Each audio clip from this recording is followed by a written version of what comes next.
Historian, teacher, and city council member Dusty Williams dropped some knowledge bombs at the library a few Saturdays ago. He went over the history of Van Alstyne and surrounding areas before the railroad showed up. A packed house listened intently and asked questions on occasion as Dusty elaborated on his slides. Ever wonder how VA got its name, and nearby towns too? Dusty sets the record straight.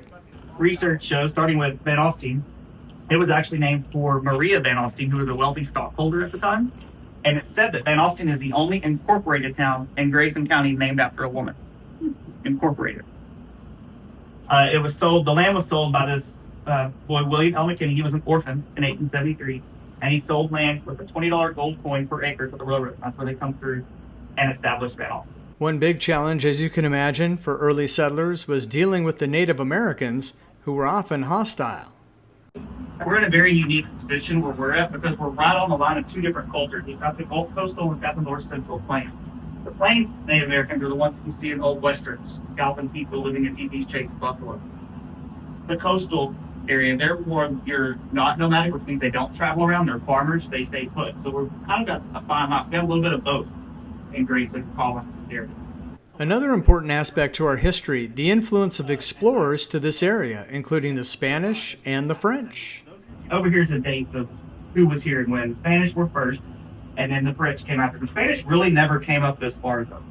Most of what we had here was the French. They would get on the Red River from Louisiana and travel down and trade with the Native Americans.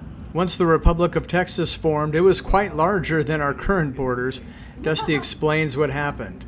And the reason that Texas shrunk down to its current shape is because if I back up and you can see how much of New Mexico it has. New Mexico is very anti-slavery, whereas Texas, most of them are moving from Georgia and Alabama, and they're bringing that with them. And so New Mexico didn't really want to be attached to that. Texas also owed a lot of debt from the Texas Revolution, and the United States didn't want that. They wanted them to pay it. So one way to pay it is to sell your land. And so that's how they cut them down to what they were today. As is often the case, if history had taken a slight turn, things would be a bit different. Like your driver's license might say Red River instead of Texas. All these counties here, if you follow my fingers, from Dallas north, and then all of Oklahoma. It's going to be its own state. And it's going to be the lost, or Red River is what it's called. Now we call it the lost state of Red River. And that's just a sampling of what we learned. The best part, compared to being in his actual class, no tests later.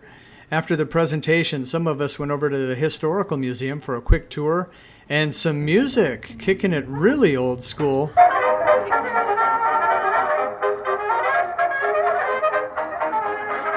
The entire day was a blast, and we'll see you at the next one. Lord Willin and the Creek don't rise. Is everything going okay?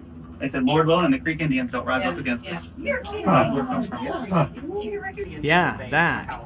Reporting for the city of Van Alstyne, I'm Mike Shaw. Was at the creek at the time of the attack.